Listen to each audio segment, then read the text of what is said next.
সাদিক এগ্রোর সাথে এই তৌফিক যেদিন গিয়েছিল তার একটি ফুল কন্টেন্ট এখন কিন্তু মিডিয়াতে রয়েছে, সোশ্যাল মিডিয়াতে রয়েছে। তার সাথে কি আলোচনা হলো এবং কিভাবে সে এই ছাগলটি নিয়ে সে ছবি তুললো এবং তার হাতে ছাগলের রশিটি তুলে দিল, সেটি আমার কাছে মনে হয়েছে এটি ক্যাম্পেইন করেছেন উনি। মানে জাস্ট আমি আপনাকে বলছি যে সেই কথাগুলোর সঙ্গে কিন্তু মিল নেই।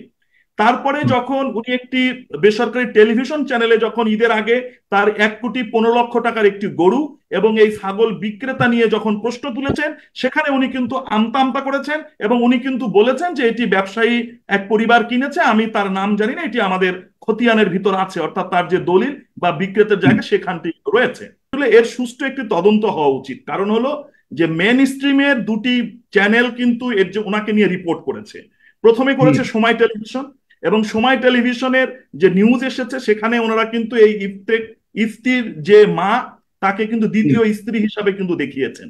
যে আজকে নিজামুদ্দিন হাজারী সাহেব যে কথাটি বলেছেন যে ওনার ফুফাতো বোনের ছেলে এটি, এখন আমার প্রশ্ন হচ্ছে এই ছেলেটি সম্পর্কে আরেকটি আজকে একটি ভিডিও প্রচন্ড রকম ভাইরাল হয়েছে, সেটি হলো বার্ডস, সম্ভবত সে বোধহয় বার্ডস লালন পালন করে, এবং এই যে বার্ডস লালন পালন করে এবং সে খুব দামি দামি পাখি কিন্তু সে পোষে, এবং সে কিন্তু অনেকগুলো প্রতিযোগিতায় অংশগ্রহণও করেছে, ন্যাশনাল ইন্টারন্যাশনাল অ্যাওয়ার্ডও উনি পেয়েছেন। এখানে আমি দুটো বলি যে অপরাধ, এখানে একটি অপরাধ যে সংগঠিত হচ্ছে এবং কয়েক ধরনের অপরাধ কিন্তু সংগঠিত হচ্ছে। সমাজ বিজ্ঞানীদের ভাষায় যদি আমি এটাকে বলি তাহলে এটাকে বলা হয় ম্যানস রিয়া বা আপনার দুষ্ট মন। এখন এই যে রেজা ভাই বললেন যে ম্যানসরিয়া বা দুষ্ট মন, এই এই এই জায়গাটিতে সকলেই আক্রান্ত হয়ে গেছে, এবং এই যে মানসিক বিকারগ্রস্ত যে আমরা হলাম বা আমরা হয়েছি সেটির জন্য কিন্তু আমরাই দায়ী। আমরা বলতে এই যে রেজা ভাই আমি খুব শুনছিলাম এবং একটু একটু হাসছিলাম যে উনি কেয়ামতের সঙ্গে তুলনা করলেন, উনি আলামত দেখতে পেলেন, কিন্তু আমরা কিন্তু এটি আমরা বলছি না যে আমাদের যে রাজনৈতিক সংস্কৃতি এবং আমাদের যে নিজস্ব সংস্কৃতি সেখান থেকে আমরা যে বেরিয়ে গিয়েছি এবং আমাদের যে নিজস্বতা আমরা হারিয়ে ফেলেছি, সেই জায়গাটিতেও যে আমাদের নজর দেওয়া দরকার, সেই জায়গাগুলোতে আসলে আমাদের কারো কিন্তু চোখ পড়ছে না। আমি কয়েকদিন ধরেই এটা কিন্তু সাগর ভাই আমি দেখছিলাম, এবং আমি কিছু কিছু বিষয় এর আগেও যখন আপনার সঙ্গে এই যে কোকা কোলা বয়কট নিয়ে কথা বলছিলাম, আমি কিন্তু সোশ্যাল মিডিয়ার ইম্প্যাক্ট এবং এই যে সোশ্যাল মিডিয়াকে কারা ব্যবহার করছে এবং এর যে সামাজিক অবক্ষয় এত দূর পর্যন্ত চলে গেছে, যেখানে একটি বাণিজ্যিকতা এখানে কিন্তু চলে আসছে। এখন আমি দুই ভাবে এটা দেখতে পারি যে অপরাধ বিজ্ঞানীরা কি বলছেন। অপরাধ বিজ্ঞানী বলছেন যে মানুষের মনস্তাত্ত্বিক যে অপরাধগুলো তৈরি হয় কিভাবে, যখন তার মধ্যে দুষ্টু কিছু তৈরি হয়ে ফেলে। এখন আপনি যদি দেখেন যে সাদিক এগ্রোর মনে কি কি দুষ্টমিটা তাইলে তৈরি হয়েছিল, সাদিক এগ্রোর যদি আপনি 3 দিনের স্টেটমেন্ট দেখেন, আমি আপনাকে স্পষ্টত এখন বলে যে আপনি এখনো দেখতে পারবেন এবং আপনার এই ভিডিওগুলো এখন কিন্তু আসছে। প্রথম হচ্ছে যে যেদিন সাদিক এগ্রোর সাথে এই তৌফিক যেদিন গিয়েছিল তার একটি ফুল কন্টেন্ট এখন কিন্তু মিডিয়াতে রয়েছে, সোশ্যাল মিডিয়াতে রয়েছে। তার সাথে কি আলোচনা হলো এবং কিভাবে সে এই ছাগলটি নিয়ে সে ছবি তুললো এবং তার হাতে ছাগলের রশিটি তুলে দিল, সেটি আমার কাছে মনে হয়েছে এটি ক্যাম্পেইন করেছেন উনি। মানে জাস্ট আমি আপনাকে বলছি যে সেই কথাগুলোর সঙ্গে কিন্তু মিল নেই। তারপরে যখন উনি একটি বেসরকারি টেলিভিশন চ্যানেলে যখন ঈদের আগে তার 1,15,00,000 টাকার একটি গরু এবং এই ছাগল বিক্রেতা নিয়ে যখন প্রশ্ন তুলেছেন, সেখানে উনি কিন্তু আমতা আমতা করেছেন এবং উনি কিন্তু বলেছেন যে এটি ব্যবসায়ী এক পরিবার কিনেছে, আমি তার নাম জানি না, এটি আমাদের খতিয়ানের ভিতর আছে, অর্থাৎ তার যে দলিল বা বিক্রেতার জায়গা সেখানটি রয়েছে। দ্বিতীয়ত নাম্বার যেটা হয়েছে, এবং আজকে আরেকটি যে যখন আমি আরেকটি বেসরকারি চ্যানেলে যখন ফুল ইন্টারভিউটা আমি যখন দেখলাম এই ডক্টর মতিউর রহমান সাহেবের, এবং উনি যে চ্যালেঞ্জ করলেন, সেখানে দুটো জিনিস আমি আপনাকে স্পষ্টত বলি। সেটা হচ্ছে যে উনি কিন্তু 3টা জায়গায়, এটা নিজের মনের অজান্তেই হোক অথবা ওনার মানে কথা বলার মানে হয় না যে কথার পিছে কথা চলে আসে, যেহেতু সাংবাদিক জিজ্ঞেস করছিলেন উনি কিন্তু বলে ফেলেছেন দুটো জিনিস। সেই জায়গাটা আমি বলবো মনস্তাত্ত্বিক ক্ষেত্রে উনি খুব চতুরতা করেছেন। কিরকম চতুরতা করে উনি চ্যালেঞ্জ করেছেন, যেটা আপনি বললেন যে 1 টাকা যদি আমি দুর্নীতি করে থাকি, কিন্তু উনি দুটি শব্দ ব্যবহার করেছেন। নাম্বার ওয়ান আপনাকে আমি বলি, উনি বলেছেন যে আমি যখন পশ্চিমাঞ্চলের যখন এডিসি ছিলাম তখন সরকারি রেভিনিউ বর্ধন করার সুবাদে 87 লক্ষ টাকা সরকার ওনাকে উপহার দিয়েছিলেন, এটি একটি কিন্তু পয়েন্ট। এটি রেজা ভাইকে আমি বলছি যে এই পয়েন্টগুলো আমাদের জানা দরকার। উনি বলেছে 87 লক্ষ টাকা উনি উপহার স্বরূপ পেয়েছিলেন। এই 87 লক্ষ টাকায় ওনার পুঁজি। এই 87 লক্ষ টাকা থেকে উনি 30 লক্ষ টাকা দিয়ে একটি পুরাতন ফ্ল্যাট কিনেছিলেন। বাকি টাকাটি উনি স্টক এক্সচেঞ্জে উনি আপনার বিনিয়োগ করেছিলেন। এখন আসেন যে তখন যে একটি জমির কথা উনি বলেছিলেন, সেই জমিটি উনি পরবর্তী সময়ে এটি বেশ বেশি দামে, অর্থাৎ 30 লক্ষ টাকার জমি উনি 4.5 কোটি টাকায় বিক্রি করেছেন। ওনার স্টেটমেন্ট হচ্ছে হলো বিষয়। এবং উনি বলছেন যে কোনো একটি জায়গায়, এই জায়গাটাই আমার কাছে মনে হয়েছে আপনি এটা দিয়ে কি বোঝাতে চাচ্ছেন যে তার আমি বলছি একটা ফ্ল্যাট এখন কোটি কোটি টাকা আয় দিচ্ছে, সেই কোটি কোটি টাকা আয় দিয়ে তার না না না ছেলে এখন গরু ছাগল দিতেছে কোটি টাকা দিয়ে? আমি শুধু বলছি যে আমাদের দুটো সব বিষয়গুলো বিশ্লেষণ মুখ একটি কথা জানা দরকার আমাদের।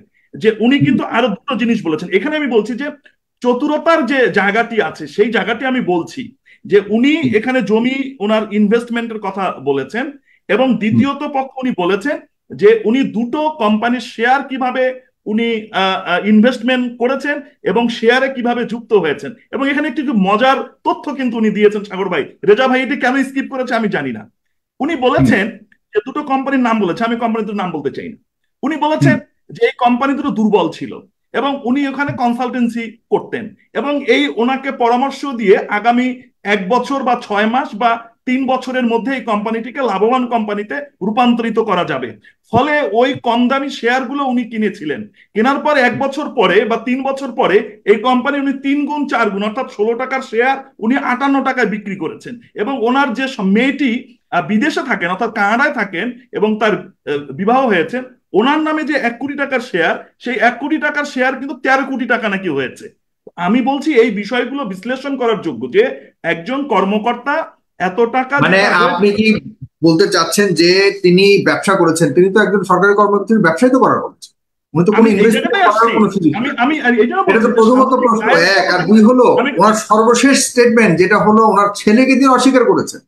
এটা আমি বলছি, নামের কোনো ছেলেই নাই, সেখানে আসেন আপনি। জি, আমি এই জায়গায় আসছি যে আমি বললাম যে সেই জায়গাগুলো যদি আমাদের সামাজিক যে দায়বদ্ধতা বা সামাজিক যে জায়গাগুলো, আমি সেই জায়গায় বলছি যে প্রত্যেকের শেষে, এবং শেষে কিন্তু উনি কিন্তু বলছেন যে অর্থ কখন বৈধ বা অবৈধ হবে যদি সেটি আপনার ট্যাক্স ফাইলে না থাকে। আমি এই জন্য এই কথাগুলো কেন বললাম, কিন্তু সবাই দেখেছে, সবাই এসেছে। আমরা যেটা হয়েছে সেটি হলো এর সুষ্ঠু একটি তদন্ত হওয়া উচিত। কারণ হলো যে মেন স্ট্রিমের দুটি চ্যানেল কিন্তু এর যে ওনাকে নিয়ে রিপোর্ট করেছে। প্রথমে করেছে সময় টেলিভিশন, এবং সময় টেলিভিশনের যে নিউজ এসেছে সেখানে ওনারা কিন্তু এই ইফতির যে মা তাকে কিন্তু দ্বিতীয় স্ত্রী হিসাবে কিন্তু দেখিয়েছেন। এবং এই যে দ্বিতীয় স্ত্রী এবং পরবর্তী সময়ে যে ছবিগুলো দেখিয়েছেন সেই ছবির সাথে কিন্তু আরেকগুলো ছবির কিন্তু কোনো মিল পাওয়া যায়নি। যেখানটায় আমার কাছে মনে হচ্ছে এই জায়গাটায় কোনো কিছু হিডেন হচ্ছে অথবা টুইস্ট হচ্ছে, অথবা আমি যেটা ধারণা করছি যে আজকে নিজামুদ্দিন হাজারী সাহেব যে কথাটি বলেছেন যে ওনার ফুফাতো বোনের ছেলে এটি। এখন আমার প্রশ্ন হচ্ছে এই ছেলেটি সম্পর্কে আরেকটি আজকে একটি ভিডিও প্রচন্ড রকম ভাইরাল হয়েছে, সেটি হলো বার্ডস, সম্ভবত সে বোধহয় বার্ডস লালন পালন করে, এবং এই যে বার্ডস লালন পালন করে এবং সে খুব দামি দামি পাখি কিন্তু সে পোষে, এবং সে কিন্তু অনেকগুলো প্রতিযোগিতায় অংশগ্রহণও করেছে, ন্যাশনাল ইন্টারন্যাশনাল অ্যাওয়ার্ডও উনি পেয়েছেন। আমার প্রশ্নটি সেই জায়গা না, আমার প্রশ্নটি হচ্ছে যে যিনি এই সাংবাদিকতাটি করলেন, যে ব্যক্তিটি আবিষ্কার করলেন, তাহলে যে ফ্ল্যাটটি ধানমন্ডির যে ফ্ল্যাটটি দেখানো হলো, তাহলে ওই ব্যক্তিটি কেন ওই সাংবাদিক তার বাবাকে বের করতে পারছে না? আমার প্রশ্ন হচ্ছে এই একটি জায়গায় কিন্তু আমি এটা প্রশ্ন রাখছি যে যে আপনি আমার ড্রয়িং রুমে ঢুকলেন, আপনি আপনি আমার সাইফুর ভাই, আপনি আমার একেবারে এবং ছাগল বিক্রেতাও কিছুই জানে না, এক লোকের কাছে 15 লাখ টাকায় বিক্রি করে দিল, তার নাম ঠিকানা জানে না, অস্বীকার করা, বা সবকিছু মিলেই সবাইকে একটা হতবাক, আমরা সবাই আসলে গরু ছাগল হয়ে গেলাম। না, আমি এই কথাই বলছি যে আমরা এমন একটি সমাজ, এটা খুব ভালো বলছেন যে আমরা সবাই গরু ছাগল হয়ে গেলাম। গরু ছাগল মানে কি ভ্যাবলা, যে কিছু বুঝে না, আমাদেরকে বানিয়ে ফেললো তারা। হ্যাঁ, আমরা সবাই এখন ছাগল হয়ে যাচ্ছি। আমি এই যে মানসিক অসুস্থতা এবং এই যে ব্যাধিতে আমরা আক্রান্ত হয়ে গেলাম, তার একটি মাত্র কারণ হচ্ছে যে আমাদের যে ভোগ বিলাসিতা এবং এই যে অসম প্রতিযোগিতা করার যে এখন আসি রিপন, আপনি তো বললেন তাদের মনস্তাত্ত্বিক, মনস্তত্ত্ববিদ, আপনি মনোবিদ, আপনি মন নিয়ে কাজ করেন, আপনি আমি জানি যে এইসব বিষয়ে আপনি যথেষ্ট ধারণা রাখেন।